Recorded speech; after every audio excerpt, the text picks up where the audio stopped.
Ah, sabu manyidia, alasila sabu nyatin karamo. Sarama la malo manyi juru manyi jomila balo awaka e galula juru fora kambe tumaro.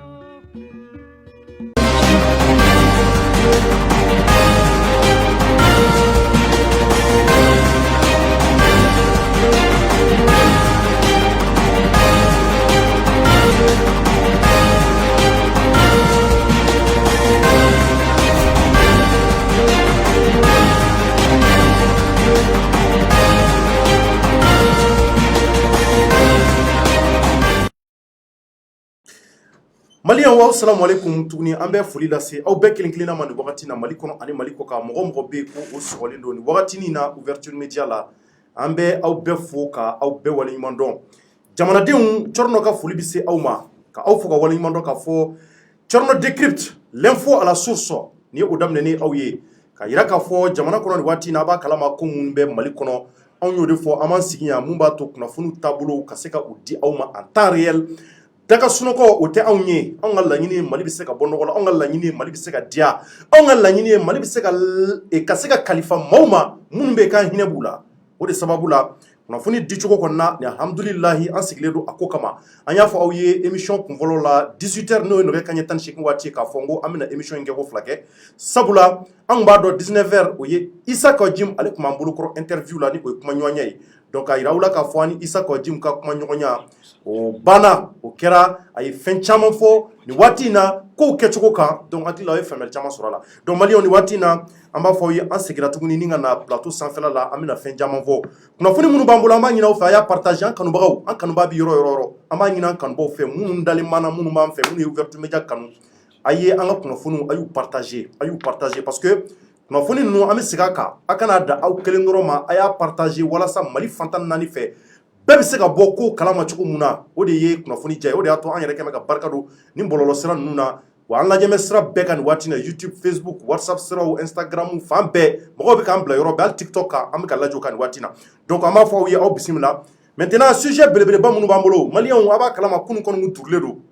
nin ye parti an ye émission parti fɔlɔ kɛ nin parti filanan ye nin waatini kunkurunin kɔnɔ an b'a fɔ jamanadenw ye a y'a partager surɔ ko caman dɛmɛna an bɛna kuma u kan maliyɛnw Musa Jawara ale tun ye sécurité d'état ɲɛmaa ye Ibrahim Boubacar Keïta ka waati la ko Musa Jawara ku minɛna kuma in bɛ cogo di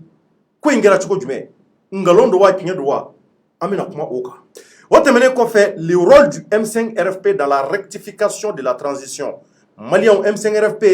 ko bolo ɲɛsuru ma k'a fɔ ko marabolo ɲɛmaa a bɛna bɔ olu de la an yɛrɛ ɲɛ bɛ Tarabasuru la nin waati in na u ka jɛkulu kɔnɔ M5 kɔnɔ Tarabasuru caman bɛ kumaw cayalen don ko kɔnɔ an bɛna kuma o kan tari M5 RFP jɔyɔrɔ bɛna kɛ mun ye nin waati in na fanga kura nata la an bɛna mun de sɔrɔ ka fɔ o kan o tɛmɛnen kɔfɛ l'UNTM ni o ye l'Union nationale des travailleurs du Mali jɛkuluba mun sigi bɛ an ka Mali baarakɛlaw ka ko ɲɛnabɔli kan u tun bɛ grève la dɔgɔkun tɛmɛnen u y'a jira k'a fɔ deliliw ni fɛn caman kɛra k'u bɛ tɛmɛ ni grève ye tuguni ko sabula ni gouvernement bɛ fɛn kan wa maliyɛnw ko grève kɔni o banna pewu an y'a ye k'a fɔ u ka ɲɛmɔgɔ olu kumana kan donc an bɛna kuma o ko ka grève banna sini baaraw bɛna daminɛ an b'a ɲini hali bi a y'a partager baaraw bɛna daminɛ nin waati na Yusu Mangara filɛ kɛrɛfɛ tuguni an tɛna mɛn an bɛ don sujet kɔnɔ rapidement Yusu bɛ folikan fɔ Jɛfaga bɛ folikan fɔ déjà a b'an dɔn ka ban donc an tɛna don kuma caman na an b'a ɲɛsin folikanw ma Yusu tari baasi t'i la kɔni ɲɛma wagati kunkurunin na an bɔra yan ala ma basi k'an na donc an bɛ ala fo ka barika da an ka foli bɛ ala lamɛnnikɛ jama bɛɛ lajɛlen mɔgɔ fɛn sɔgɔlen don ouverture média kan Mali kɔnɔ ani Mali kɔ kan wa maa dɔw ye remarque kɛ ni o ye Kulukoro région mɔgɔw ye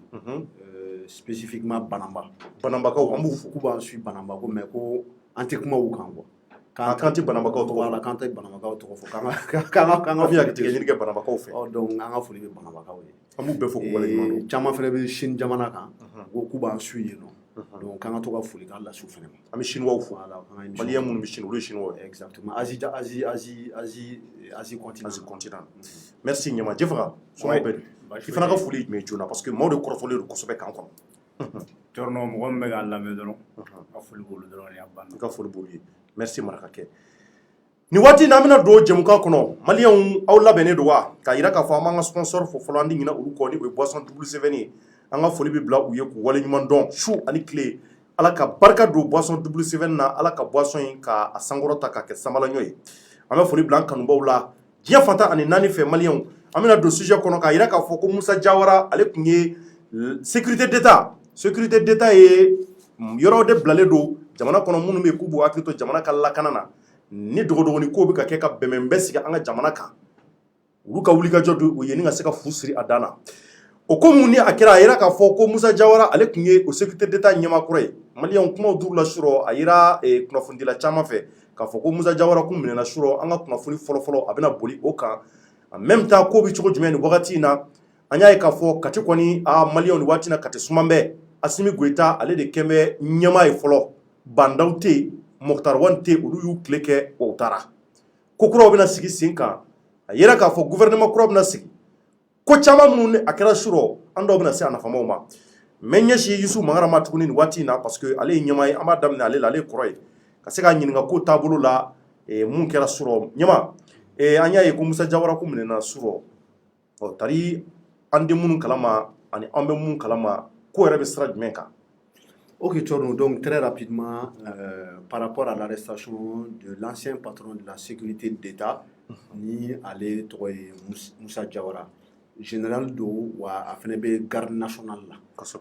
Aye san wolonfila de kɛ sécurité d'État ɲɛmɔgɔya la. O yanni o cɛ i bɛ k'a yɛrɛ kun ka aide de camp de don. I bɛ k'a ka aide de camp don. Je pense que dɔ la an delila ka kuma Musa Jawara kan plateau in kan nɔ. Ani i bɛ k'a ye ɲɔgɔn dɔn cogo min na a y'a ka danaya ta ka d'a kan cogo min na an y'an da don o bɛɛ la k'o bɛɛ ɲɛfɔ. Donc a y'i to i bɛ k'a ka aide de camp la ala nana fanga nɔgɔya président Ibrahim Boubacar Keïta ye. Donc a kɛlen ka kɛ jamana ɲɛmɔgɔ ye a ye Musa Jawara ta ka sécurité d'État k'o kalifa a la.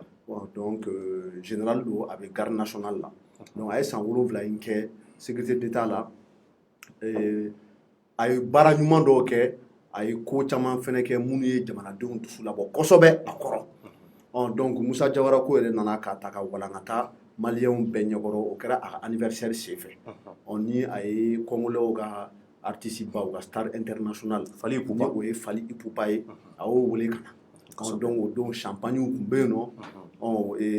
VIP tun bɛ yen nɔ invité belebelew bala ka lajɛ ka rumba dɔn ka dɔn kɛ ne yɛrɛ Karim Keita ye dɔn na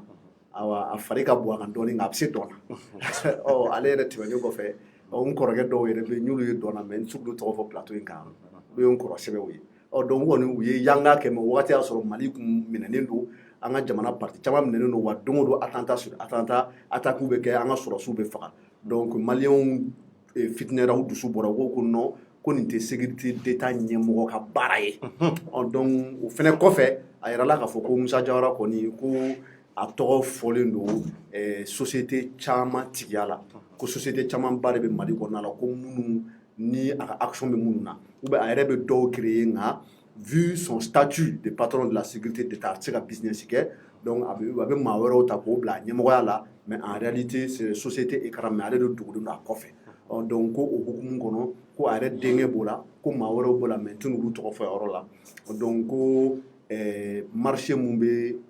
EDM na n'o ye carburant ko ye ko o marché ko talen don ka di Musa Jawara ka société dɔ de ma ko o marché ko o ye miliyari 30 ye san kɔnɔna la o fɛnɛ kɔfɛ a yɛrɛ la k'a fɔ ko remorque ni camion caman ko bɛ Musa Jawara bolo ko immeuble caman k'olu b'a bolo Mali kɔnɔ ani Mali kɔkan hali Faransi jamana yɛrɛ la de source sûre n y'a mɛn fɛnɛ k'a fɔ ko Faransɛw à un moment donné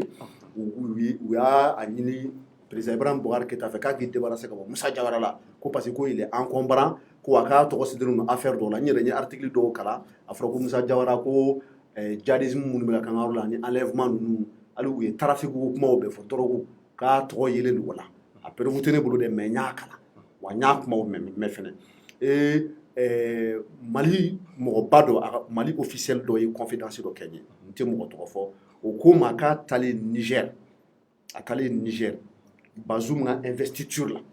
ni o ye Niger président kura ye ko Bazoum ko a ma ko à chaque fois que u tun bɛ djihadistes minɛ Mali la ko Musa Jawara yɛrɛ tun bɛ taa ka taa négociation kɛ yen nɔ ko pour que a ka bila ko y'ale dabali ban kosɛbɛ donc o bɛ mun de yira donc o kuma ye o kumaba ye dɛ donc coup d'état kɔfɛ an ye image ye k'a fɔ ko so dɔ bɛ Sanankɔrɔba sira la yanni ka se Welesebugu ko Musa Jawara ta ye so in bon so in kɔni Tchorno c'est le paradis sur terre aljinɛ voilà non aljinɛ donc a fɔra ko sécurité d'état ɲɛmɔgɔ de ta ye donc o bɛɛ kɔfɛ an kɔni y'a ye coup d'état kɔfɛ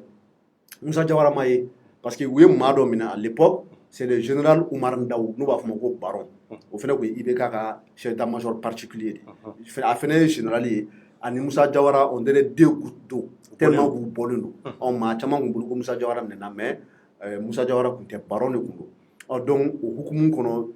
quelques semaines après le coup d'état Musa Jawara bɔra Mali kɔnɔna la a tagara fan jumɛn dɔw ko Turquie dɔw fana ko a taara dugu wɛrɛ la mais ne kɔni bɛ information mun kalama maa dɔw yɛrɛ ye ne wele ka bɔ fo Istanbul k'a fɔ ne ko Musa Jawara b'u ka jamana kan ye k'a bɛ Bɛnja la k'a lafiyalen don kosɛbɛ donc a den ka mariage sera a seginna ka na Mali la o hukumu kɔnɔ donc k'a yɛrɛ fana a y'a den ka mariage fêté o kɔfɛ dɛ o ni mankan in nana bɛn donc kunu Musa Jawara taara Kati version fila de bɛ yen nɔ dɔw ko k'u nana ka na k'a cɔmi k'a siri ka taga n'a ye Kati maa minnu yɛrɛ bɛ information di ne ma ne ka source dɔ yɛrɛ o ye message ci ne ma k'a fɔ ne ye ko Musa Jawara minɛna k'u taara n'a ye Kati k'u y'a kɛ colis ye ko il a été arrêté d'ancien patron de la sécurité d'État n ye information wɛrɛw ɲini Musa Jawara kɛrɛfɛmɔgɔw n'u y'a somɔgɔw yɛrɛ ko non k'u mana minɛ k'u y'a wele de k'a ka taa Kati donc k'u y'a wele ka taa Kati ko en tant que médiateur n ko nin ye koba ye dɛ n ko n'i kɔni n'i bɛ IBK ka régime kɔni fɔ n'i ko IBK i ko Bubu Sise i ye ko Karim Keita i bɛ Musa Jawara fɔ dɛ donc Musa Jawara da dogɔrɔ jumɛn de bɛ an ka jamana ko la jusqu'à présent k'a fɔ k'i b'o wele k'i bɛ t'o ɲininka ko ka kɛ médiateur ye médiateur entre qui et qui entre Bandaw et Assimi entre Mokhtar Wane et la junte bon je ne sais pas donc k'u y'a wele ka taa o de hukumu kɔnɔna la ko pour que a taga vu son expérience a k'i da don kuma la pour walasa kumaɲɔgɔnya ka se ka nɔgɔya ninnu ni ɲɔgɔn cɛ parce que blocage tun bɛ yen nɔ donc k'u y'a wele o de hukumu kɔnɔ ko mais ko depuis 17 heures k'a taara ko fo sɔrɔ su kolenba ko a bɛ ka wele ko a tɛ ka sɔrɔ téléphone na donc information laban mun tun bɛ an bolo Musa Jawara yɛrɛ kɛrɛfɛmɔgɔw u y'o de fɔ bon moi quand même ça m'étonne k'a fɔ k'u bɛ Musa Jawara wele ka taga ni a ye Kati walasa k'a bila médiateur la c'est possible parce que au Mali tout est possible donc n'o de don sisan nɔ donc o kɔrɔ ko Musa Jawara n'a jamais été inquiété o kɔrɔ ko Musa Jawara est toujours resté en contact avec la junte o kɔrɔ ko Musa Jawara finalement ce qui se dit est-ce que finalement o kuma tɛna kɛ tiɲɛ ye u ye complot ko kuma min fɔ k'a fɔ ko Musa Jawara yɛrɛ sen bɛ coup d'état la coup d'état mun ye IBK visé peut-être que ce n'était même pas en réalité un coup d'état peut-être que c'est la forme qui était là et que en réalité tout ça là était préparé à l'avance sinon k'a fɔ ko sécurité d'état ɲɛmɔgɔ kɔni ka bɔ Mali la tan ka taga et puis a tagara a tilala ka segin ka na a nana aéroport kelen de fɛ Mali là il n'y a qu'un seul aéroport international à travers lequel Kayi aéroport est international mais bibina on sait que le seul aéroport fréquenté il bɛ bɔ mun fɛ o kɔni o ye aéroport Modibo Keita de a tagara o fɛ a nana o fɛ ou bien walima a taara duguma sira de fɛ wa je ne sais pas mais Musa Jawara ka échappé ta Tchorno moi je pense que c'est vraiment très difficile n'an bɔra o yɔrɔ la pour terminer n'i ye Karim Keita yɛrɛ ka évasion ta k'a lajɛ parce que c'est comme si il s'est pas évadé mais ça veut dire qu'il a fui a bolila bon ko Karim Keita tatɔ la version caman fɔra bon ne t'a dɔn en réalité mun kɛra parce que ma preuve sɔrɔ n bolo mais a kɔni fɔra n ɲɛna k'a fɔ ko a ye i déguisé de ka burumuso ni fɛnw don ka bɔ ni yɔrɔ in tɔgɔ Zegwa sira ka taga Abidjan donc burumuso donna o burumuso ma don o Karim Keita kɔni tɛ se ka échapper ka bɔ Mali la cogoya si la Tchorno k'an ka autorités t'a kalama donc tout cela là ça signifie quoi moi je ne sais pas en tout cas ce sont les questions que tout le monde se pose et ces questions elles resteront posées peut-être que ni ye information wɛrɛ sɔrɔ a kan ni Ala sɔnna n bɛna plateau kelen kan ka na k'o da jamanaw kulo mais a minɛkun bɛ kɛ mun ye pourquoi Musa Jawara minɛ mais Tchorno ne ka kuma kɔnɔna la qu'est-ce que je n'ai pas dit ici j'ai dit que le nom de Musa Jawara est cité dans plusieurs affaires a minɛkun de y'o ye bon n'u ko k'u y'a minɛ kɔni certainement u bɛ se ka olu reprocher a la parce que il doit répondre a fɔra ko citerne b'a bolo ko camion b'a bolo k'a nɔ bɛ détournement caman na bon affaire caman ba de bɔra Birama Touré ko affaire ninnu i b'a dɔn essayer citera olu la n m'a fɔ ko tiɲɛ don dɛ mais a kɔni citera o la donc olu bɛɛ kɔfɛ c'est à dire que détournement ani c'est à dire affaire lusi caman ba de bɛ yen nɔ trafic de drogue enlèvement k'a fɔ k'a bɛ bɔ ni valise d'argent ye ka taga n'u ye Faransi bon il y a trop de mystères qui entourent la personne de Musa Jawara bon o kɔfɛ yalima je ne sais pas complot dɔ de tun labɛnnen don transition kama wa ou bien Musa Jawara sen bɛ affaire wɛrɛ de la wa moi je ne sais pas o information tɛ n bolo n tɛna se ka n da don o la a kɔni bɛ Kati a taara a yɛrɛ ye de wa a b'u bolo u y'a minɛ de wa ou bien Outaragata Nofe Farasu Kanana, pour le moment il est en prison. Je ne sais pas, je sais quand même qu'il est à Kati. Sa famille dit qu'il n'a pas été arrêté, car en tant que médiateur, source il a été arrêté. En tout cas, aux dernières informations, je sais qu'il est à Kati. Bon, nous reprochons là, ça c'est ce que moi je pense. D'après moi, nous avons affaire fait citer tantôt. Il est possible qu'il y ait un là. Mais peut-être que j'ai dit que nous avons reproché à la Moutouchi. Ou bien peut-être bien que Moussa Diawara est le cerveau de tout ça. On ne sait jamais. Parce que comme je l'ai dit, au Mali, tout est possible. Tout est possible. Korofonyina, nyama, oba ira ka fo kuna foni munu donc comme mamuni re ya amene afura muni ya amene ni o ye gentil o ma communiquer ka fenye fo mo ye donc ni on yere bi kuna foni munu zoro duguma ka paro mais iba sur la kuna foni. Oui, mais tu en réalité mo mu yere ne informé ka fo Moussa Diawara a été arrêté a tigi te trop fo que mais ça dit que a tsega bo daware da ka teme o kan quoi. Voilà, tu sais que d'abord d'ailleurs tu m'as dit hier, tu sais que gentil de mais est-ce que gentil bête me oué ko famille la jafara e tari kuna fundi men fana be e fana bulala an kila suro ifana yame ifana buluka jo sabati akola ka nyenyinu nuke o i musura la tari nyama ka korofon e fana ta dano ma wa bon nyamo e fin do fo munu be tali ke ne ga wulika jo konna la nye wulika jo musabati d'abord ne parce que quand j'ai appris que Moussa Diawara a été arrêté, il y a eu un ban. Parce que je me suis dit que est-ce que Moussa Diawara a réussi à mener temps. D'autant plus qu'en bas, Kalamaka Fogo, Mouroumou Yerebe, ni CNSP mi fleni en Kunaere. A Chamambe, Chorno, Lube, Moussa Diawara Gademsenundi. Mais exemple, tu as deux quand Maliki Diawe. Il y avait Maliki Diaw Mouna. Maliki Diaw Moussa Diawara Gademsenundi Yanamandi.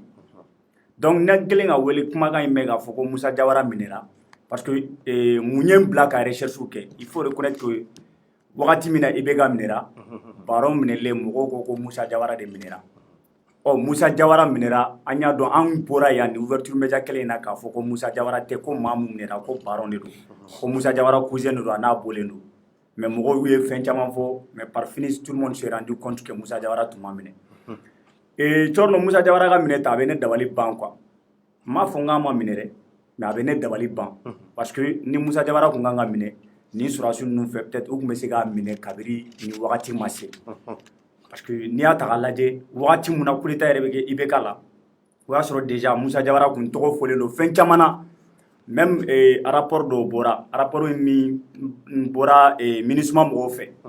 ka ira ka foko anga surassu be exaction do ke sari go be civil do mine ku nimbone ula mawdo mine re ku nimbone ula o ko Moussa Diawara no anga généraux chaman togo ba akonona la Moussa Diawara ere togo bo konna la ke ba sangare nu mi ye buguni gouverneur e san ale fana togo tumbe o rapport kelen konna la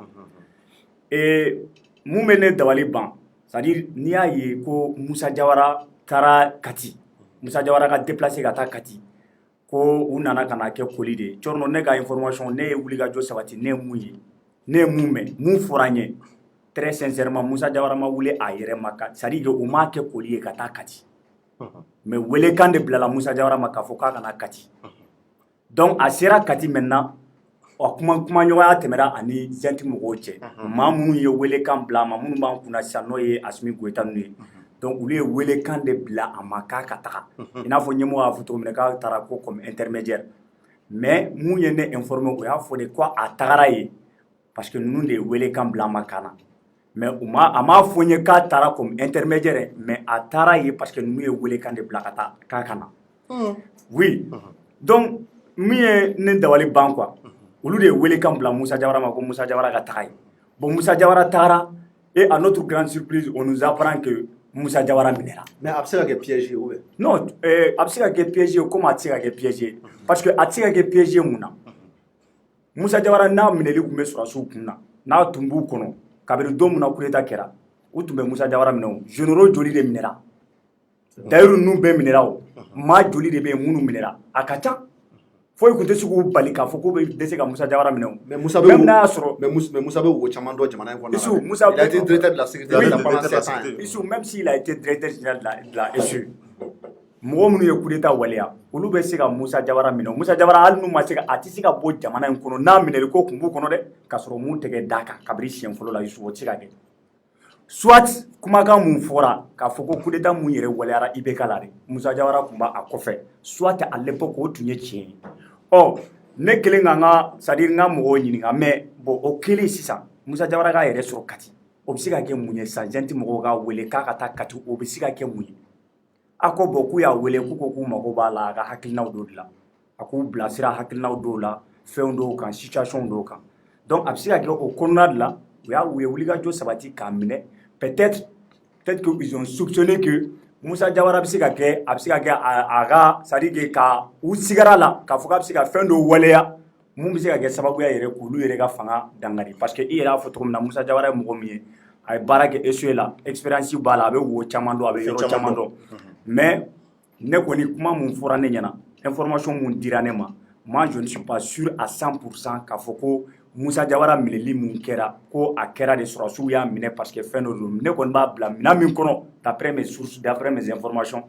nin ye fɛn dɔrɔn de ye so c'est pour essayer juste de calmer la tension sinon k'a fɔ ko Musa Jawara minɛra minɛli kun yɛrɛ la i n'a fɔ tɔw minɛ mais Musa Jawara bɛ minɛ ka mun de reprocher a la nin wagati la wagati mun voilà wagati mun a fɔra k'a ye fɛn parce que bandaw minɛna Mokhtar Wane minɛna an b'olu faamuya o ye nin waatiw ko mais Musa Jawara ta wagati mun a tun kan ka minɛ mun a ma minɛ ɲininkali bɛ yen mun a ma minɛ sabula an y'a denkɛ ka mariage ye réseau voilà donc a denkɛ ka mariage la o kumakan fɔra a denkɛ ka mariage la welekan bilala Musa Jawara nana fɔ yan moi j'ai même appris des sur que wagati min na a denkɛ ka mariage yɛrɛ tun bɛ ni zɛnti maa kelen minnu filɛ an kunna k'u tun bɛ mariage kɛnɛ kan k'u taara mariage kɛnɛ kan donc il y a des gens qui m'ont donné cette information k'a fɔ ko hali mariage mun waleyara a mariage yɛrɛ ninnu tun b'a kɛnɛ kan donc ça me surprend k'a fɔ ko Musa Jawara taara yen. Mais moi j'ai une question si vous me le permettez. D'accord. Je vais poser ça à Jeff quoi. Parce que moi j'ai pas pu avoir la réponse. Pour quelle raison Musa Jawara va participer à ce coup d'état, formater un coup d'état contre IBK? Voilà, pour quelle raison? Il a quel intérêt à faire ça? Bon, la raison peut-être ça peut être du fait que il yɛrɛ bɔra ka kuma mun fɔ Musa Jawara tɔgɔ citelen tun bɛ fɛn caman na fɛn caman d'ailleurs a tun laɲinina IBK yɛrɛ fɛ parce que Musa Jawara même à l'époque étant directeur général de la SE a yɛrɛ tun menacelen don par la France parce que France SE y'a yira IBK la k'a ka débarrasser France y'a ɲini IBK yɛrɛ fɛ k'a ka débarrasser ka bɔ Musa Jawara la k'a ka débarrasser ka bɔ Musa Jawara la yɛrɛ ko parce que Musa Jawara bɛ a ye wulikajɔw dɔw sabati a ye ko dɔw sabati minnu man ka waleya donc n'i y'a fɔ ko Musa Jawara c'est à dire déjà i yɛrɛ b'a yɔrɔ ye. Mais IBK n'a jamais lâché Musa Jawara. Bon mais Issou, moi je suis pas trop sûr. Non, il n'a jamais lâché Musa Jawara jusqu'à ce qu'il Arabi. Bon, au il n'a jamais lâché Musa Jawara. Moi je suis pas trop sûr parce que l'information que j'ai eue au temps d'IBK, mon foragné au temps d'IBK, IBK tun kan ka Musa Jawara labɔ SE territorial le mercredi, mardi coup d'état kɛra IBK la. C'est ce qu'on m'a informé, c'est ce qu'on m'a donné comme information. Donc le mercredi, c'est-à-dire mercredi a tun kan ka bɔ mardi coup d'état kɛra IBK la. Donc ce qu'il dit c'est logique. Donc voilà, c'est-à-dire je peux pas confirmer à 100% que Musa Jawara est l'auteur, c'est-à-dire du coup d'état. N tɛ se k'a fɔ k'ale de y'a bɛɛ fɛn ɲɔgɔn na. Et puis min bɛ se k'an dabali ban fana, c'est ce que j'ai dit, les militaires minnu yɛrɛ b'an kun na, CNSP mɔgɔw. C'est que CNSP yɛrɛ to Diaw kun ye jumɛn deuxième vice-président tɛ yan premier vice-président tɛ yan on ko Diaw ye Musa Jawara ka petini ɲɛnama de a ka denmisɛnnin ɲɛnama de don donc voir que Musa Jawara ka taa fɛn Kati ko ka Musa Jawara minɛ k'a datugu ten su c'est-à-dire bon mais moi il y a beaucoup de généraux qui ont été arrêtés au lendemain du coup d'état. D'ailleurs a été arrêté les Keba, les consorts, les général Babi. Voilà. Mais général Babi a démissionné de Diaw nunu ni fait à tort Sadio Kamara ni fait Assimi Mbeo. Général Babi a démissionné à colonel Moustapha. Olu bɛ CNSP là. Mais général Babi a démissionné mais pourtant olu bɛ minɛ. Oui mais les généraux ont été arrêtés. Olu ka démissionné mais sauf que peut-être il peut bel et bien avoir une affinité entre ces gens-là et Musa Jawara plus que les autres généraux. Ça peut arriver, Youssouf. C'est possible. Parce que il y a une affaire de ko. Diaw yɛrɛ ka kɛ colonel ka kɛ colonel plein o kɛra Musa Jawara ka fɛnw de la wagatiw de la. Diaw ye Musa Jawara ka denmisɛnnin ɲɛnama de don. Mais moi, j'ai une autre information qui est différente de la tienne. Mais bon, c'est pas grave. Donc, voilà. Et Boraga Mounou faut ça. Généraux Mounou là. Wakati Mounou Oulu généraux Bemne. Mais sous l'arrestation, c'était une obligation. Parce que d'ailleurs, nous, à l'époque, d'ailleurs, était ministre de la Défense. Tu ne peux pas faire un coup d'état sans pour autant arrêter un ministre de la Défense. Et tu sais quoi, généraux Tomounou, il faut. Les Mounou garder rapproché au niveau. Mais Youssouf, et tu sais qu'à coup d'état que nous m'amenons. Mais Moussa Diawara m'a mené. A fɔra yan ko Musa Jawara minɛra fan bɛɛ an m'a minɛlen o an m'a ye ko a waati yɛrɛ anw yɛrɛ bɔra ka fɔ Musa Jawara ma minɛ caman y'an sɔsɔ la an y'a fɔ yan bɛɛ ɲɛna k'a fɔ ko Musa Jawara ma minɛ mais mɔgɔw y'anw sɔsɔ donc voilà c'est à dire que k'a fɔ ko a tagara k'a minɛra ne kɔni ne tɛ se k'a fɔ ko a ma minɛ dɛ a minɛlen don mais pour que ne ka da la yɛrɛ k'a fɔ ko Musa Jawara yɛrɛ minɛlen filɛ il faut vraiment une preuve concrète. Faut communiquer. Communiquer parce que ma hakɛ minnu pour le moment ma hakɛ minnu yɛrɛ minɛra ka fara Musa Jawara kan olu tɔgɔ ma fɔ an bɛ u bɛ minnu tɔgɔ fɔ an ye et ça aussi c'est une obligation parce que o ye diyagoya de don fo olu ka arrestation ka fɔ o ye Bandaw ni Moktar Wani ye voilà. Donc o b'a yira hali bi ko in c'est à dire que a dogodogonin ka ca secrets b'a kɔnɔ peut-être sɔrɔdasiw yɛrɛ dama don i da sera général Papi Mouma a bɛ se ka kɛ olu minɛ wagati jaw ninnu ni Asimi ninnu bɛ kuma dɔ f'u ye u minɛtɔ a chef a b'aw calmer nin waati na nin ko in bɛ tan ko in bɛ tan an b'aw datugu sɔnna bɔ bila o bɛɛ bɛ se ka kɛ parce que ça peut être vraiment k'a kɛ i b'a fɔ c'est à dire i b'a stratégie dɔn u yɛrɛ damaw ni ɲɔgɔn cɛ walasa ka se ka basigi ka u na jamana kɔnɔ bon peut-être que Musa Jawara fana tɛ o ye mɔgɔ b'a dɔn wa nka ni analyse minnu filɛ ka kɛ a bɛ mɔgɔ kɔni bila réflexion na a b'i bila miiri la kosɛbɛ k'a dɔn k'a fɔ ko dɔ bɛ sɔrɔ nin na mɔgɔ tɛ mun kalama ou bien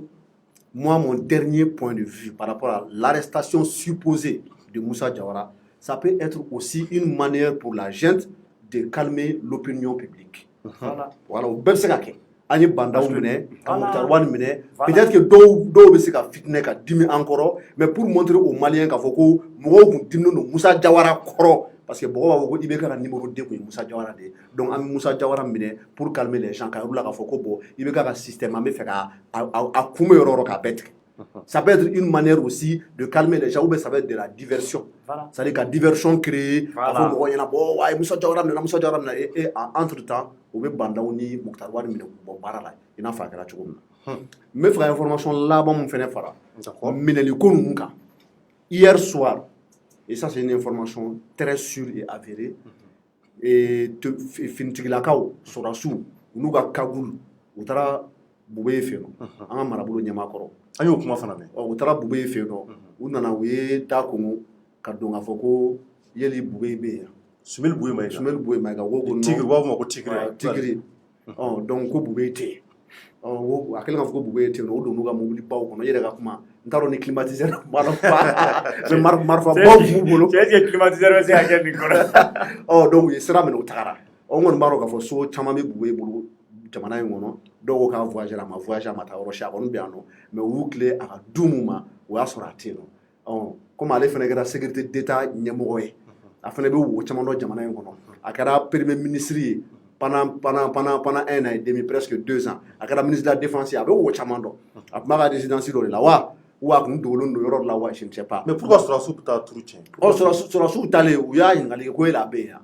sɔnma ko ko non k'a tɛ yen nɔ donc u ye ɲininkali kɛ ko mun de kun ko non k'u kun nana k'u kun mago b'a la donc u ma tɛmɛ kuma 2 kan i hakili b'a la wagati min na Boubou Cissé kun kan ka minɛ o yɔrɔ Boubou Cissé kun kan ka minɛ Arasta ninnu ka affaire la o finitigilaka kelenw kagulu b'u ɲɛ la masque olu de taara Boubou fɛ yen nɔ k'a fɔ k'u mago bɛ Boubou la n'u ka marifabaw donc a fɔra ko Boubou tɛ yen nɔ donc u continuera n'u ka sira ye bon i b'a dɔn ne ni cɛ fɛ ka version 2 de fɔ Musa Jawara ka minɛni na a fɔra ko Musa Jawara k'u y'a wele k'a ka taga Kati ko parce que k'u mago b'a ka conseil la ani a ka bilasirali dɔw fana ko non ko Musa Jawara minɛna de n kɔni b'a kalama k'a fɔ ninnu taara Boubé nɔfɛ u kun mago b'a la walasa a ka taa conseil ye mun ye a ka taa d'u ma de wa avec son expérience d'ancien patron de la SE ancien ministre de la défense ancien premier ministre ka taa f'u ɲɛna ok n bɛ fɛ ni ne hakilina ye ni transition taara nin sira fɛ a bɛ se ka marcher ni transition taara nin sira fɛ a bɛ se ka marcher bon peut-être que u kun mago b'a hakilina la ou bien peut-être que non u kun bɛ fɛ k'a minɛ peut-être que u bɛ fɛ ka fɛn dɔ reprocher a la o reproche ye mun ye yelima Bandaw ni Moktar Wani bɛ ka agir cogo min na Boubé nin b'a la wa ou bien a nin t'a la wa parce que an y'a ye maa dɔw bɔra k'a fɔ ko Boubé tugura Bandaw kɔ ko ka taga France ko ka taga négocier bon an kɔni nous on sait que ça c'est faux Boubé ma taga yɔrɔ si ou bien information wɛrɛ de bɛ jeter mɔgɔw bolo mun tɛ anw bolo wa Mokhtar Wane ni bandaw ye mun kɛ si réellement Bube ye nin b'a la ou bien a nin t'a la moi d'après les informations que j'ai il n'a absolument rien à voir avec tout ça mais on b'a dɔn ko finitigilakaw taara nɔfɛ u taara nɔfɛ mun na pour des conseils ou bien pour l'arrêter pour quelle raison a ye fɛn dɔ de kɛ ou a ma fɛn kɛ wa moi je ne sais pas peut-être qu'on va continuer à se renseigner à chercher des informations pour que kana da jamanadenw kulo kan a minɛnen tɛ il est là il va bien mais o kɔni taara ɲini so Très bien, Youssouf Mangara, Mamadou Djefakambi fana fo. Donc, ayra bora ka ko suro ko ni kira fana Sumel Bube Maiga aka soko fitigila karo tara turu cɛn ko ka taa ɲininkali kɛ n'a bɛ k'a fɔra k'a tɛ u taara o tɛ wa. Donc, Youssouf ye a ko ɲɛɲini k'a lajɛ si c'est vrai. Donc, a ka ɲɛɲiniw na k'a fɔra ko tiɲɛ don kosɛbɛ. Donc, nin b'a yira k'a fɔ nin ko fana tun kɛra suro mais mun de tun bɛ exactement an t'o kalama. Donc a fɔra ko mɔgɔ caman fana minɛna minnu minɛna ko mɔgɔ 7 an y'o de mɛn mɔgɔ 7 de minɛnen don sɔrɔdasu fɛ donc nin wagati in na ɲɛma an bɛ don mun ye M5RFP parce que k'a fɔra ko M5RFP ko marabolo ɲɛmɔgɔya k'a bɛna d'u ma anw yɛrɛ dun ɲɛ bɛ kuma duruli la parce que surɔ mun ye Choguel Kokala Mayiga ye a tun tɛ ka sɔrɔ téléphone yɛlɛ an ye kunun bɛɛ kɛ k'a wele an m'a sɔrɔ donc an y'a ye k'a fɔ ko a ko maa kana kuma parce que ni OMT sɔrɔ an ko OMT ma an mago bɛ président na a ko problème t'a la k'a bɛ président wele sa a ye président wele ko président ko nin waati in na ko u tɛ fɛ M5 maa si ka kuma fɔlɔ kɛra ko in daminɛ waati min na an bɔra a kalama k'u bɛ ka bandaw minɛna fɛ an bɛna ale wele k'a ɲininka tata donc o kɔfɛ an nana ye k'a fɔ surɔ u tagalen ye mun ye Kati ye Prytanée militaire la a y'a yira k'a fɔ Choguel ko k'u b'a ɲini ko mɔgɔ si kana déclaration kɛ ko u si kana kuma bon fo ka se bi ma an nana ye k'a fɔ kuma ɲɔgɔnyaw kɔni bɛ se la jaja kuma mun tɛmɛna u ni Jeanti cɛ ko u y'a a proposé u ye k'a laɲiniw ye k'a fɔ ko u bɛ fɛ ka marabolo ɲɛmɔgɔya k'a bɔ M5RFP la o yɛrɛ dun bɛ ka kɛ kuma caman ye Tarabasso olu bɛ ka kɛ u ni ɲɔgɔn cɛ u yɛrɛ dama bɛ ka fɔ ɲɔgɔn kɔ a la wa parce que dɔw ma jɛn n'a ye dɔw fana jɛmɛ n'a ye tuguni donc o ko de bɛ sen kan nin wagati in na k'a yira k'a fɔ tar Choguel Kokala Mayiga de bɛna kɛ anw ka Mali premier ministre kura ye wa point d'interrogation kuma kɔni cayalen don a la donc o kɔnɔna na n bɛ ɲɛsin Mamadou Djefaga ma pour que ale ka se ka kumakan fɔ ale ye mun faamuya nin taabolo la Djefaga i y'a kuma mɛn M5 ko a fɔra marabolo ɲɛmɔgɔ de kan ka bɔ M5RFP la a kuma c'est officiel M5 cɛden caman y'a fɔ donc maintenant e bolo an ɲɛ b'a la kumaw bɛ ka caya ni ɲɔgɔn cɛ yarɔ i yɛrɛ ka information na depuis sɔgɔmada in na fo sa i bɛ ka jateminɛw kɛ maintenant i ye mun faamuya nin na tari M5 ka jɔyɔrɔ bɛna kɛ mun ye a la ni M5 taara ou bien e bolo M5 man ka taa wa. Bon, Tchorno, M5 Katara, M5 Kanatara, bon, ça va dépendre du comité stratégique du M5. Je pense que moi, je vais aller mener Kabri Bimassé. Donc, Kabri Ibega Mabi, il faut que tu fasses Ibega Bina. Maintenant, mon Kayuma, mon Mayuma, ou de Bodon, Katemene, Rebakunka. Parce que je sais qu'il y a des gens qui sont parmi eux, vraiment, ou de politique, ou de fin Chamando. Et M5, effectivement, il y a M5 qui, où les camps blalo ou Masuro. K'a fɔ ko u mako b'u la Kati M5 taara Kati u selen Kati u ni CNSP mɔgɔw n'o ye Jeanti ye olu ye ɲɔgɔn kuma ye wa u y'a yira k'a fɔ ko bon ko u tɛ se ka kumakan fɔ pour le moment parce que faut que olu yɛrɛ ka taga u n'u ka base ka kuma parce que welekan bilala maa damadɔninw de ma donc olu de taara mais olu tɛ se ka décision ta au nom du M5 k'a sɔrɔ u ma na u ka base la maintenant u nana u ka base la n'u nana u ka base la u bɛ mɔgɔw to consulter de walasa ka ɲɛfɔli k'u ye proposition mun kɛra parce que déjà c'est officiel bɛɛ b'a kalama même ce soir Kawji même a confirmé Kawji mun y'a yira yan k'a fɔ ko u tagalen Kati ko u taalen Kati sɔrɔdasiw y'a yir'u la k'a fɔ k'u b'a fɛ ka primature d'u ma k'u b'a fɛ ka primature yɛrɛ ko k'a di M5RFP ma donc maintenant c'est à voir si le M5 va accepter cette proposition ou bien nous tɛna accepter parce que ni ye M5 yɛrɛ ta k'a lajɛ M5 kɔnɔna la maa caman de b'a kɔnɔ maa minnu ni jamana yɛrɛ maaba camanw de don est-ce que olu yɛrɛ bɛna sɔn nin ma wa est-ce que M5 yɛrɛ ni proposition mun kɛra u ye Tchorno est-ce que a se ka kɛ sababu ye ka division don M5RFP yɛrɛ kɔnɔna la parce que déjà an ye voix dɔw mɛn déjà minnu bɛ k'a yira k'a fɔ ko dɔw b'a la yɛrɛ minnu bɛ k'a yira catégoriquement k'a fɔ ko M5 ko proposition mun kɛra u ye k'u tɛ sɔn a la ko parce que ko sɔrɔdasi ninnu ni maa o maa jɛra kabini transition in daminɛra fo kana bila nin waati la k'u y'a maa bɛɛ janfa donc ko olu tɛ don a kɔnɔna la mais o ye maa wɛrɛw ye minnu y'u prononcer a kan mais u ka comité stratégique yɛrɛ n'o président Choguel Kokala Mayiga ye an m'a ye ko Choguel yɛrɛ bɔra k'a fɔ ko de façon officielle k'a fɔ bon anw tɛ don M5 an tɛ primature fɛ ou bien an b'a fɛ mais an kɔni b'a dɔn M5RFP kɔnɔna la déjà on commence à sentir la division. Déjà on commence à sentir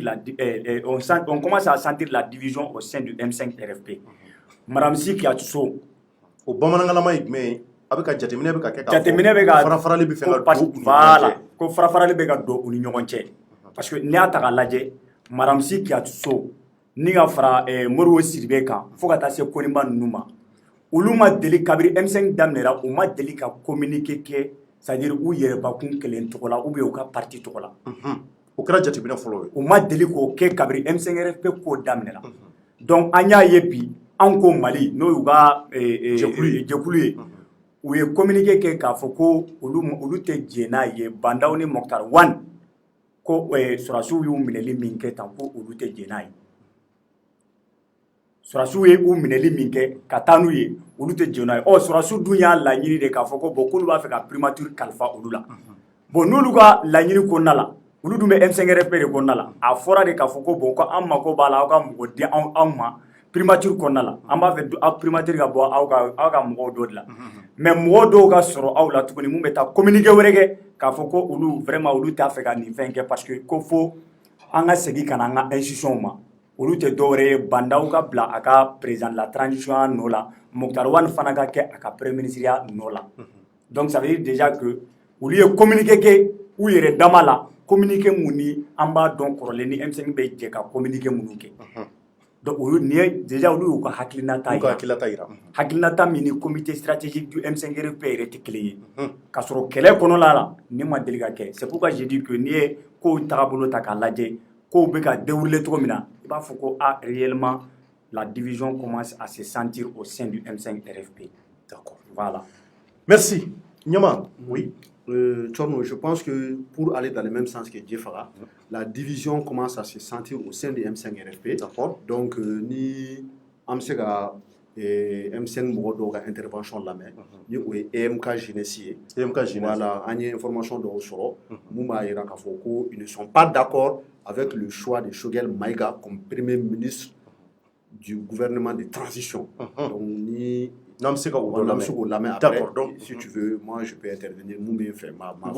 Donc, on va la ni anga régi fait ka ou ni na so la bena va se ka o vocal la mais ko EMK mo ko u dusule do kosobe ni ko Cheikh Mar Sissoko ale ka jekulier espoir malikura donc anga je ulu ye kuma ka mun vo u ka chede ndamado anga o la mais am kla ka sikngara to. Bonjour, JM5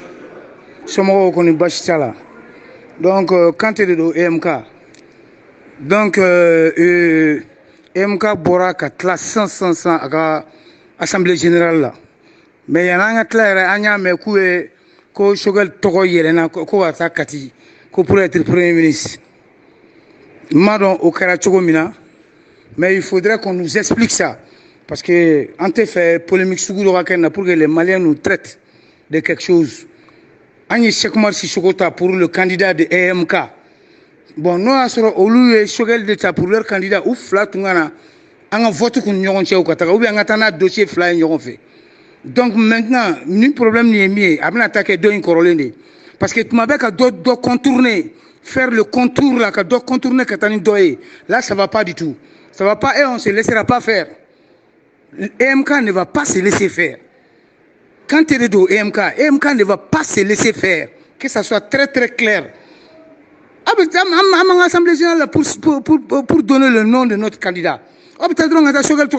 qui MK M5 là. MK M5 là. C'est MK qui est le père fondateur du M5. Eh bien nous ici, on ne le gobe pas par la manière. Mon frère, ce n'est pas la manière de le faire. C'est pas la manière de le faire. On ne se laissera pas faire. Mais ça, c'est quoi ça? Hein? On me boit fin carrément dronco ou trani lycée ko Shogel ube faire. Hein?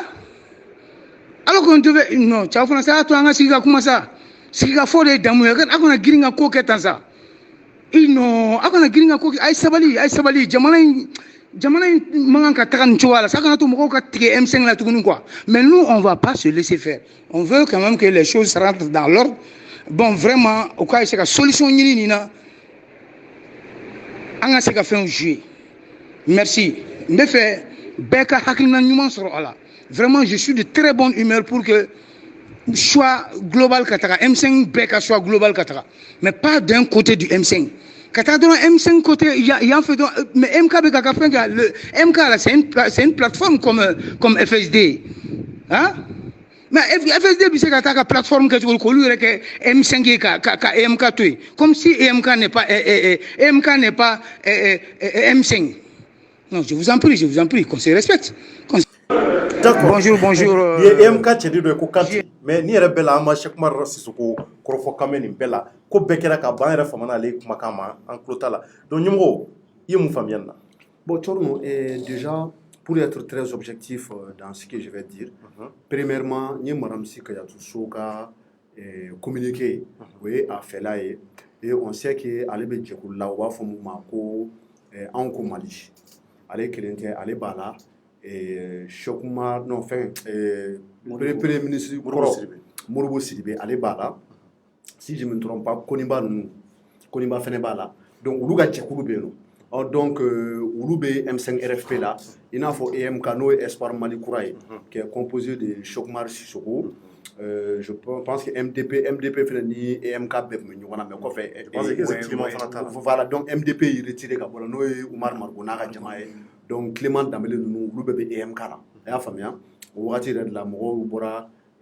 Clément ka vocal minnu bilala f'a ni Mamadou Sinsi bɛ kuma la a b'a la k'a fɔ ko Cheikh Oumar Sissoko ko ale kɔrɔla wa donc ko la carte Clément est vendable donc k'ale bɛ se ka kɛ premier ministre plein pouvoir ye mais a tilala k'a fɔ k'o t'ale ale de don Clément don sini a fɔra ko Clément ka plainte don Abdou Niang kama a dɛsɛra donc ale de don donc on voit que les voix commencent à se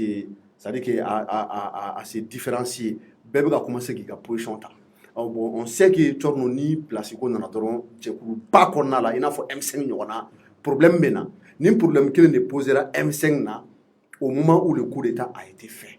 coup d'état kɛlen kɔfɛ parce que o y'a sɔrɔ sɔrɔsiw ka plan b'u kɔnɔ M5 mɔgɔw fɛnɛ i hakili b'a la ne delila ka Kawji min ko Kawji ko ni IBK binna ko plan jumɛn b'a bolo Kawji ko mɔgɔ t'i ka manakun bɛɛ fɔ mais en réalité manakun foyi tun t'u bolo o tun ma bɛn fɛn na donc o yɛrɛ de kɛra ko in problème ba ye avec des intellectuels confirmé et conçu comme Modibo Sidibé, Madame Sikayatou Sow, Choguel Maïga, Maître Mountakha Tall, Ikassa Maïga. Non, avec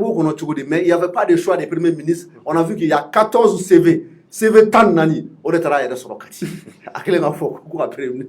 Bon, c'est pas pour minimiser quelqu'un. Je ne suis pas là pour insulter. Mais tiens là, bête c'est Mali premier ministre.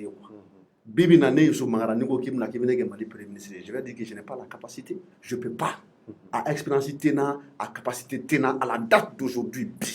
On doit y avoir CV blagata ko faire premier ministre à wakati. Ou trop fera na tien la moi j'ai rigolé quoi. CV tan na no blagata.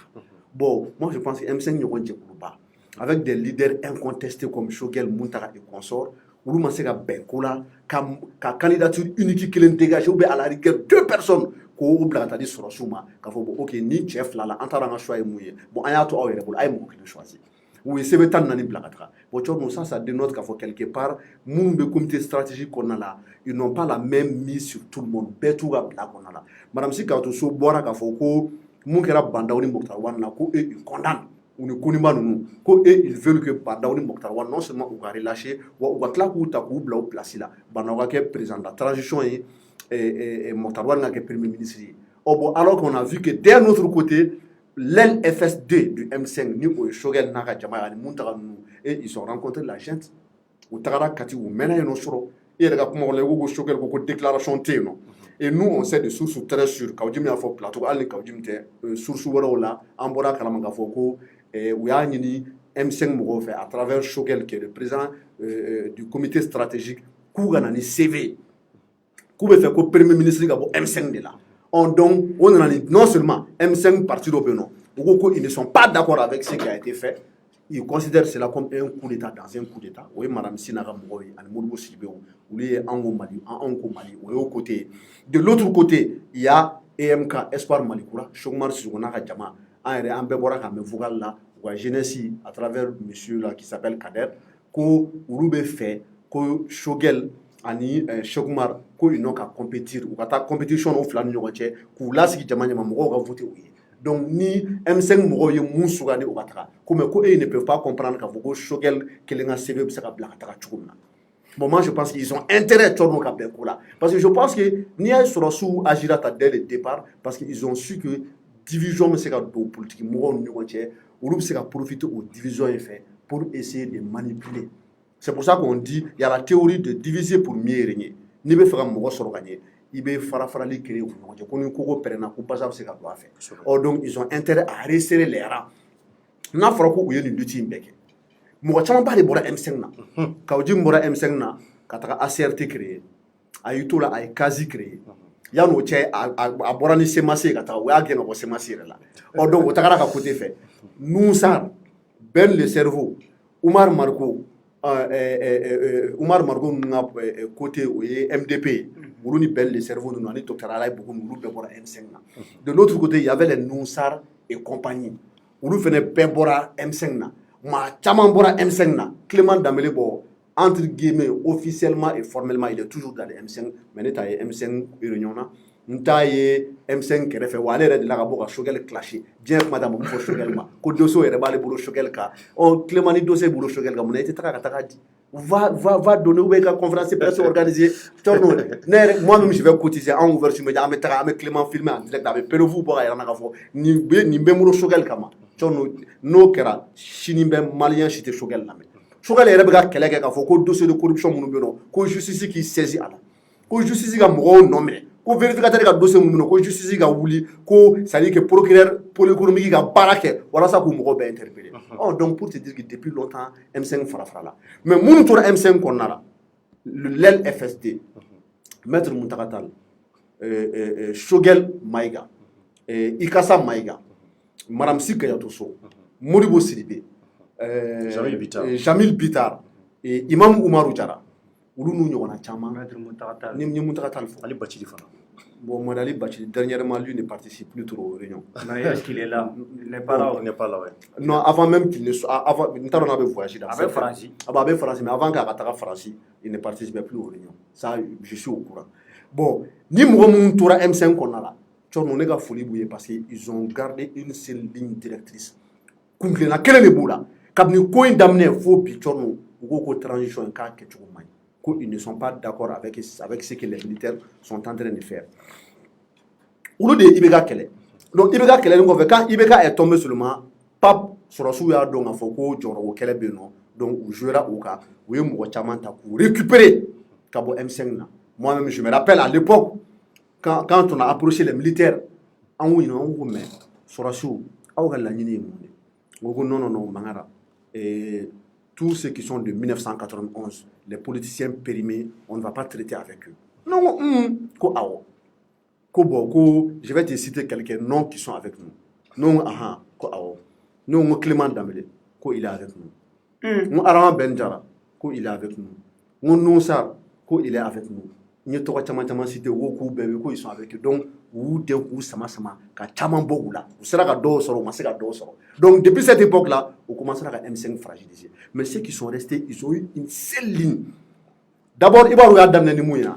Qu'est-ce que le M5 a dit au départ? Madame Sika Yatoso Mola, Modibo Sidibé Mola, Mola. Ils ont dit que charte de la transition ni Atara, ni Assimi Nounoumega Kumafo, charte définitive. Ils ont dit que dans sa version définitive, elle n'a jamais été validée par les participants lors des concertations. Parce que coup d'État qu'on fait, Wele Biala, Mali société civile politique, Moro, Tchekourou, Pema, quand on est sur le CICB là,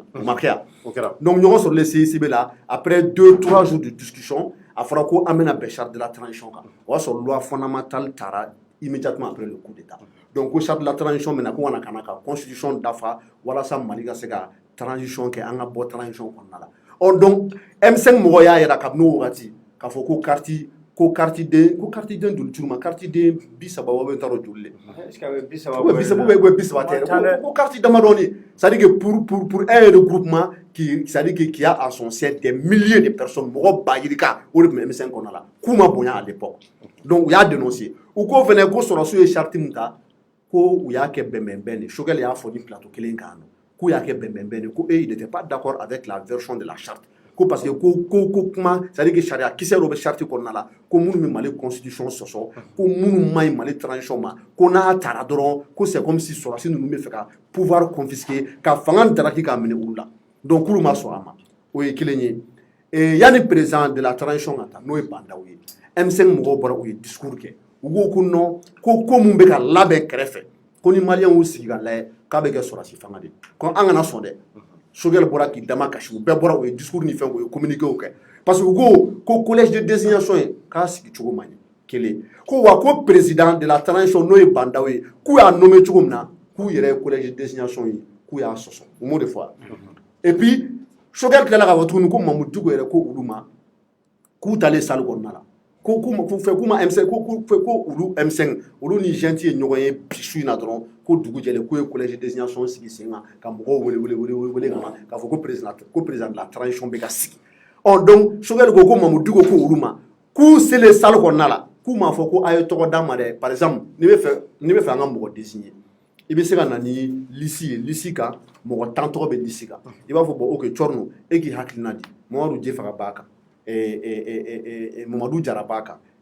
Saka Traoré b'a kan donc ni maa saba la e bɛ fɛ an ka jɔn ta i b'i ka argument di i b'i ka choix kɛ mais ko ma kɛ salle kɔnɔ dɛ ko bɛɛ sigilen salle kɔnɔna la u b'a fɔ min ma ko collège de désignation olu de tun kan ka fara ɲɔgɔn kan ka président de la transition désigner k'a sugandi ko mɔgɔw donnen salle kɔnɔna la dɔrɔn ko Asimi ninnu nana ka na k'u sigi k'a fɔ ok mesdames et messieurs bonjour les nouveaux présidents de la transition monsieur Bandaw a ye wuli an ka photo ta u y'a signé k'a kɛra tan n'o ye. Comme personne de ressources. Pour personne de ressources. Donc hali Diko mun ye M5 autorité morale à l'époque u ma Diko a fini demandé ils n'ont demandé personne sɔrɔsiw de taara ka taa Bandaw ta foro kɔnɔ ka na n'a ye collège de désignation tun kan ka sugandili kɛ u m'a kɛ dɛ u ye collège de désignation ta dɔrɔn de i n'a fɔ pour la forme k'u informer donc pour te dire que Cɔrɔnu depuis cette époque là charte sɔsɔra Charte sɔsɔra depuis wagati M5 mɔgɔw de bɔra k'u dama kasi k'a fɔ ko non ko a ma ɲɛ n'an bɔr'o fɛnɛ la Cɔrɔnu clé de répartition ni o ye CNT sigicogo ye ani mode de désignation des membres du CNT ni o bilala an ka wasabulon place la ni Malick Diaw ye o ɲɛmɔgɔ ye olu yɛrɛ sariya kisɛ mun ta Bandaw ni Asimi Goïta k'a fɔ ko bon CNT maaw bɛ sugandi nin cogo de la ni condition de la u bɛ sugandi ni maa hakɛ de bɛ ta ni maa hakɛ bɛ bɔ ni jɛkulu hakɛ la a bɛ ta tantɔ de pour que i ka k'a ye il faut que i ka nin condition remplir i ka nin remplir u m'a si bato u y'a bɛɛ violer jɔn wulila k'a kɛlɛ kɛ k'a dénoncer o ye M5 RFP o kɔfɛ tuguni Cɔrɔnu militarisation à outrance de l'administration ka sɔrɔsiw ta k'u bila Mali fan bɛɛ dɔgɔtɔrɔsow INSP Kanamu aéroport directorial préfet sous-préfet gouverneur kabini o ko daminɛna Sogɛl ninnu bɔra ka kule ka fan bɛɛ kɛ mankan ye ko sɔrɔsiw ninnu bɛ ka mun kɛ k'u bɛ ka Mali militariser de ka administration militariser k'u bɛ fɛ ka élection ɲagami ko mɔgɔw kana sɔn a ma ko ministre de l'administration territoriale Abdoulaye Maga k'a bɛ ka mun kɛ k'a tɛ s'a kɛcogo la ko réforme kan ka kɛ cogo min na et puis ka organe unique fait d'organisation des élections k'o sigi sen kan ni o ye c'est à dire que k'a essayer ka c'est à dire que baara yɔrɔ kelen dayɛlɛ mun b'a kun ɲɛsin élection ko ma CENI ko t'a la direction générale des élections ko t'a la ministère date don a la état yɛrɛ date don élection organisation na mais o b'a ta ka di organe dɔ de ma mun b'a organiser qui est indépendant a ka yɛrɛma hɔrɔnya b'a bolo donc n'o kɛra namara ti kɛ k'a tɛ s'a kɛcogo la u wulila k'a fɔ k'a bɛ ka baara min kɛ k'a bɛ ka sariya sɔsɔ mɔgɔ si m'o fɔ M5 de y'o dénoncer bɛɛ y'i sigi k'a lajɛ donc Cɔrɔnu o kɔfɛ tuguni réforme politique minnu kan ka kɛ calendrier minnu bɔra a tɛ ka respecter ka ɲɛ donc u y'o bɛɛ fɔ k'an bɛ ka taga cogo min na ko est ce que élection bɛna se ka kɛ à la date prévue ko mɔgɔw ka bɔ ko parce que ko sɔrɔdasi ninnu kɛlen don ka pouvoir ta k'a confisquer mɔgɔ si ma bɔ ka kuma n'a bɔra M5 na l'insécurité grandissante attaque bɛ ka kɛ don o don mɔgɔw bɛ ka faga ville bɛ ka ta Farabugu olu n'a ɲɔgɔnna caman M5 mɔgɔw tun bɛ bɔ tout le temps ka na ka communiquer kɛ k'a dénoncer k'a fɔ ils ne sont pas d'accord avec la gestion du pouvoir o de kɔfɛ Bandaw m'u wele yan u ko ko ils veulent que transition a ka rectifier mais Cɔrɔnu nin yɔrɔ na bɛ profiter ka foli kɛ n kɔrɔkɛ n'o ye Rasbachi hormis le M5 ma classe politique mɔgɔ ye k'a fɔ ko u b'u kɔnna de dɛ seul Rasbachi a dénoncé les dérives de la transition du début à la fin mais o y'o ta o y'o kɛ ko wɛrɛ k'a bɛ fɛ ka fanga déstabiliser mais c'est ce que moi j'ai dit sur le plateau donc na Sogɛl nana Sogɛl i dɛn ka fɔ ne ye kɛrɛfɛ o fiston ne politique mɔgɔ de dɛ donc ça ne nda sa fo kubna ne mine katane donc no kera antena ante mali datu nga politique dabla o se ga chuko ko ale chini kale ba na tafo kono go kunu yaras bachi mine déstabilisation kama kuka na ale shogal fene parce que shogal kuma fo mu ngajuni arasta tay mais shogal n'a jamais été inquiété parce que c'est un homme politique. Arasta n'est pas un homme politique, mais lui il dénonçait sur les radios. Il a dit la même chose. Bon, on a bora oula, ne ma mogore ka dénoncer. Donc aujourd'hui moi je suis étonné de voir les Maliens, certains Maliens, pas tous les Maliens, certains Maliens dire que on n'est pas d'accord, aïe Bandaou bla, aïe Mouktarwan bla, mais depuis le début de la transition jusqu'à maintenant, Tchorno Sharia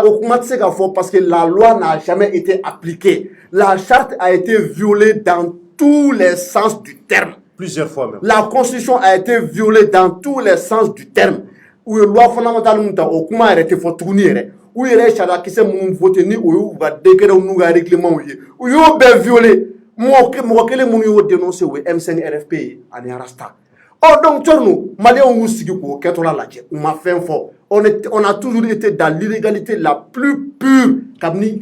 Bon, on va dire la plus pure ou bien la pire des illégalités. Illégalité, mais illégalité entre les deux. Coup d'État est illégalité follow. En Boro, il y a des solutions politiques. Parce que Sharia, c'est la solution politique, il y a la charte mata. Solution politique, il y a la CNT Massika. Solution politique, il y a la vice-président Nouméa. Tout ça, c'est pour que politiquement, on a se voté. Donc, Malien, nous aussi, qui est belge. Aou makuma oula. Donc, bida abena boka kuma kafoko, aban aou labo, ko angata nyon sur bourse de travail, ou banga nyon sur boulevard de l'indépendance sans fait, ko Mokhtar Wani banda ou kulumnena, ko e charia sosode, ko Assimi a violé la loi. Mais Assimi n'a jamais respecté la loi. Mais tu vois ici, le vice-président Assimi n'a jamais respecté la loi. Le CNSP n'a jamais respecté la loi. Comment s'appelle le colonel Malik Diaw, président du CNT, il n'a jamais respecté la loi. Le ministre de l'administration territoriale, Abdoulaye Maïga, il a violé la loi. Mais Ouagé qui est là, il a violé la constitution. Mais est-ce que Ouato en Malien Koko ou Afnabla? Parce que nous savons que Ouemouké a manié. N'est a dénoncé un chien. Jeff l'a fait, beaucoup de gens l'ont fait. Mais ça dit que c'était une minorité. Minorité de réac. Béro non, aïe fangato sur la sous-boulot, politique mogo y enseigné, MCN mogo tu fouille là, ni Djoro qu'elle était pour une fois, laisser les militaires, n'a la fois plateau n'en mais moi c'est une erreur qui est de tromper les Maliens. Car faut qu'on nous sur la sous-mat les gars, fanga mara, aïe fangato sur la sous-boulot, ou c'est encore dîner mon cabine Mali, qui est Mali, mon sur la sous fanga diriger l'imke Mali qu'on a là, n'a qu'à changat mais civil ou taba. On a bon mouro qui est à sa chegina. Mon moussara sam mouan chaba, mon sur la sifanga. Mon ATT tranchom ke sankele, mon sur la sifanga tout. Mon ATT sur la sikoray anana, aïe santage malla. Sano nana sano we sankelinke. CNSP fait nana. On y est ou madamata kou franyonga. C'est plus que 30 ans. On m'a chali civil ou afangaya. Donc il faut arrêter. C'est pour te dire que Sharia m'a délégué bateau quoi. Donc ça rejoint un peu ce que j'ai dit. Nous sommes dans une période exceptionnelle. Donc ni au baroko Sharia ce sera depuis le début. Et vous savez que nous sommes dans une période transitoire où, politiquement, il y a des choses qu'il faut accepter, même si c'est illégal. Je n'ai pas dit que je suis d'accord qu'il faut que ça soit illégal, mais politiquement, il va accepter Jamana et la stabilité, même si tu sais que c'est illégal. Mais Bibi n'a pas l'égalité, moi, je trouve que c'est incohérent, je ne suis pas d'accord. Pour terminer, si tu me le permets, l'illégalité, ni illégalité, dans le Larousse dictionnaire qu'on a là, oui, Sharia Sosodi. N'est-ce pas, Afro Sharia Sosora? Ni Sharia Sosora, Chorno, Sharia Tige Bao de Kanga Wuli qui est nommé Katrani. Yoro Munu la Nuba Kelego, tu as vu Sharia Sosora. Bon, d'accord, donc Sharia Sosora, Jeffra et Chorno, Sharia Sosora, Mon Klubana. Donc, John et Sharia Soso. John et Sharia Soso. Assimini Arajamatea, Assimi Sado Kamara, Malik Diaw, Mourbo Kone et Wagé. N'est-ce pas, où les Sharia Soso? L'illégalité, oui, Sharia Soso. Ni Sharia Soso, il n'a qu'un mille. Ibita Datou, Moume Sharia Tigo, quand il nomme. Donc, Bibi n'a comme Sharia Soso là. Bon, mon béga ouli, kata coulé, boulevard sans fait, kata coulé bourse de travail là, ou va progrès ou les cafés au Sharia Soso. Samni Silima, ou kata Assimi Mene, kata Diaw Mene, amena ye, si c'est vrai, ou nous c'est donc pour dire que Koembete Sharia, oui. Merci Nyama, vraiment merci beaucoup. Donc rapidement Jeffra, est-ce que vous fera Nyama Taka rapidement parce que RBK entend intégralement. Bon, je pense qu'il a tout dit à FN Chamafo. D'ailleurs, Nekuma Mouvo, il n'a fait que confirmer ce que j'ai dit par rapport à la division au sein du M5 RFP. Parce qu'en Bekuma, on regarde toujours. Et il va y avoir un Fogo M5 qu'on est vraiment Moyafo, Moumafo, Gelade, Niwaki. Donc voilà, si primature quand on dit M5 demain, voilà, ça me fait bonne idée parce qu'il faut quand même reconnaître que Ambe Niaye sur la sous et regagne ou Fangain Soro. M5 RFP mɔgɔw ka wulikajɔ de y'a to olu yɛrɛ sera yen comme u yɛrɛ fɔ ka kɔrɔfɔ daminɛ la ko M5 ye kɛlɛ min kɛ olu nana ka n'o dafa de donc ça veut dire que quelque part M5 de kɛra sababu ye n'olu yɛrɛ sɔrɔ yen donc ko in a tɛ se ka taga M5 ko n'u ye welekan bila M5 ma ko a ka na primature ta ni M5 mɔgɔw jɛra n'a ye parce que moi je suis pas là pour dire que M5 a ye jɛn n'a kana jɛn n'a ye parce que olu de b'a dɔn n'a ka ɲi moi ou bien n'a bɛ tali kɛ u ka principe la kan dɛ u ka laɲiniw donc ni o de bɛ kɛ sababu ye ni lafiya bɛna jamana kɔnɔ y a aucun problème. An sigi bɛ ka ko taabolo lajɛ donc an b'a fɔ jamanadenw ye ni de kɔni bɛ M5 kɔni olu de wulila k'a fɔ ko marabolo ɲɛmɔgɔya a bɛna d'u ma donc o kuma ɲɔgɔnya de bɛ sen na hali bi an ma kunnafoni jɔnjɔn sɔrɔ k'a fɔ ko c'est officiel k'a fɔ Choguel de bɛna k'a ye en même temps a fɔra ko société civile bɛna don a la association bɛna don a la politique ɲɛmɔgɔ bɛɛ bɛna wele k'u bɛɛ da bɛna don sen na ta la ko maa si tɛ to ko an y'o kunnafoni sɔrɔ donc an b'a fɔ o ye tare ye ala ka o kɛ hɛrɛ ye donc an bɛ émission kuncɛ ni UNTM an y'a mɛn ko sini maliyɛnw ko grève banna pewu ko grève banna UNTM ni o l'Union nationale des travailleurs du Mali y'a yira k'a fɔ ko grève banna kuma ɲɔgɔnya la donc ko heure ye an tantɛgɛ ma an tɛna se ka don a ko bɛɛ kɔnɔ ka walawalali kɛ aw ye nka mun kɔni ye frontière kun datugulen don sini u da bi yɛlɛ baarakɛyɔrɔ la les services publics parce que bi kun chômé don sini fonctionnaire ko bɛɛ ka taa baarakɛyɔrɔ la ko fonctionnaire bɛɛ ka wuli i k'i kusi baarakɛyɔrɔ ma 8 heures ko baaraw bɛ daminɛ sini ka yira k'a fɔ fanga baarakɛla bɛɛ ye douane fo ka taa bila impôt la k'a bɛɛ ka taa sini a k'a ka sac ta a k'a ka bazin don walama a ka veste don a kunsi a ka baarakɔrɔ ma à partir de 8 heures pile ko baara bɛ daminɛ maa si kana to kɔ donc k'a yira k'a fɔ mun ye banque fana ye an ka nafolo bɛ yɔrɔ mun na ko mun ye Ecobank ni BIM ye k'a bɛɛ bɛ dayɛlɛ sini a si tɛ to kɔ donc UNTM an b'u fo nin ko in na ka waleɲuman dɔn sabula ka kumakan nana mun na ko grève ko kuma mun bɛ yen k'a banna ko sabula fanga t'a kunna donc CEDEAO fana en ce moment ko CEDEAO bɛ Kati donc ni ko mun bɔra la CEDEAO mɔgɔw ni fanga baarakɛlaw bɛ ka ɲɛ ni mun bɔra la inshallah an bɛna o di aw ma en temps réel donc an bɛ foli bila aw ye k'aw fo ka waleɲuman dɔn k'a fɔ hali bi Mali ala ka a ja ala k'an bɛn kelen ma kunnafoni mun n'a bɔra an bɛ o bila page kan walasa ka se ka bɔ ko kala merci à toutes et à tous a k'an bɛn waati wɛrɛ au revoir.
Double 7.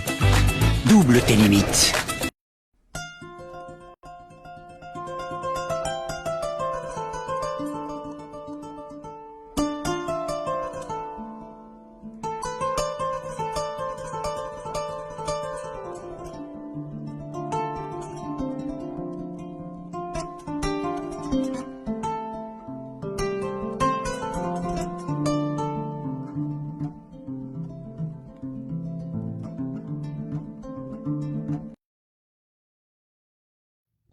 ADDFU ni bɛɛ lajɛlen ko a ma Association pour le développement durable des femmes du Mali. Ale ye jɛkuluba ye i komi n'a fɔ a tɔgɔ yɛrɛ b'a fɔ cogoya mun na min ka laɲini n'a ka cɛsiri ye musow ka ɲɛta ye k'a ta ka hayaw lakanani ma a ka kalanko kɛnɛyaw fɔɔ ka taa se a ka baarakow bɛɛ lajɛlen ɲɛnabɔli ma ADD fo ka baaraw hukumu kɔnɔna la a ye laɲini caaman ta ka ɲɛsin an ka togodaw ma minnu lawaleyali daminɛna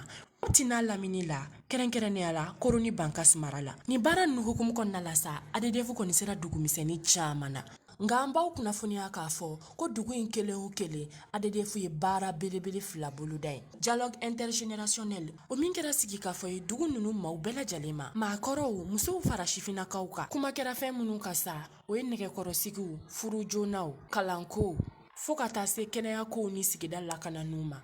ka fara nin bɛɛ lajɛlen ka sa u ye conférence débatw fana boloda ni dugu sifinnakaw ye min kɔnɔna la sa kuma kɛra kosɛbɛ planification familiale kan yaasa sifinnaka ninnu bɛ se ka bɔ ko caman kalama ka kisi fili caman fana association in maaw kɔni y'a yira k'a fɔ ko Mali musow bɛɛ lajɛlen ka taaɲɛ o de ye olu ka haminako belebele ye minnu bɛ faaba kɔnɔ kɛrɛnkɛrɛnnenya la minnu bɛ togodaw la